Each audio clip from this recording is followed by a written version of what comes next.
Hi everyone, I'm Tanaz from Forever Conscious, and this is your weekly energy forecast for the week of October 23rd. So at the end of this week, coming up on the 30th, which will be next Sunday, we have the new moon. Now, if you experienced a new moon in October already, on October 1st, this will be your black moon. And for those of us who had the black moon in September, this will be a regular new moon for you. So if you didn't get an opportunity to experience the black moon earlier this month, you will have your opportunity coming up on next Sunday, the 30th.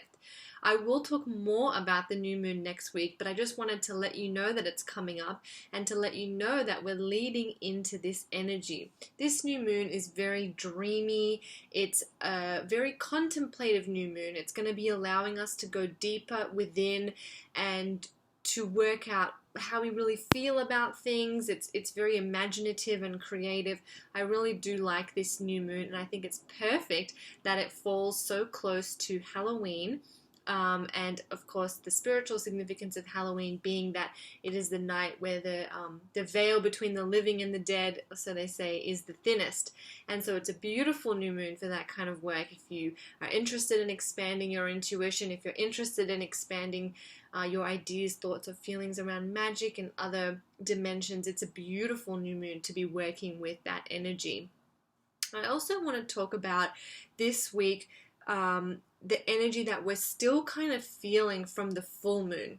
So I know I just talked about the new moon and that we're heading into this energy, but we're still coming down from the full moon. It was a super moon, which means that the effects are felt stronger and longer. This full moon in Aries that we had last week was all about action and energy and actually standing up and going, I'm going to take changes, I'm going to make changes in my life.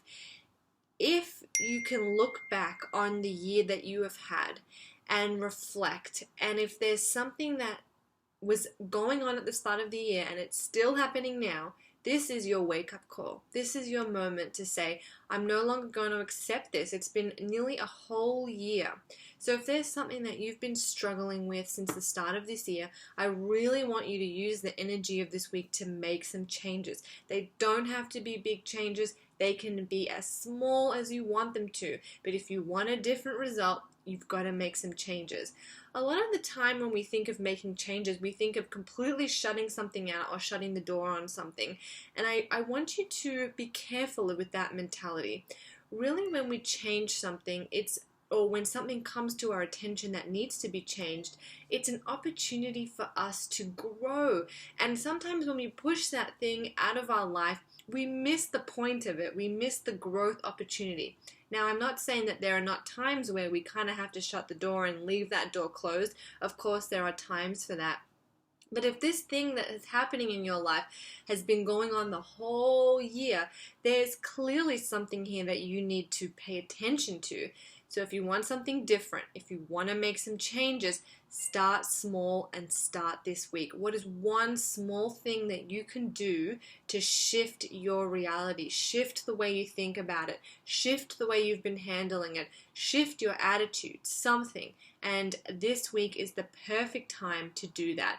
You have to actually make a change, an actual change for the universe to respond to you. Sometimes we can sit back and we can get in the habit of sitting back and just going with the flow, which is all great, and I'm a huge advocate for going with the flow, but at times we need to actually take steps so we can see if that step is part of the flow or not.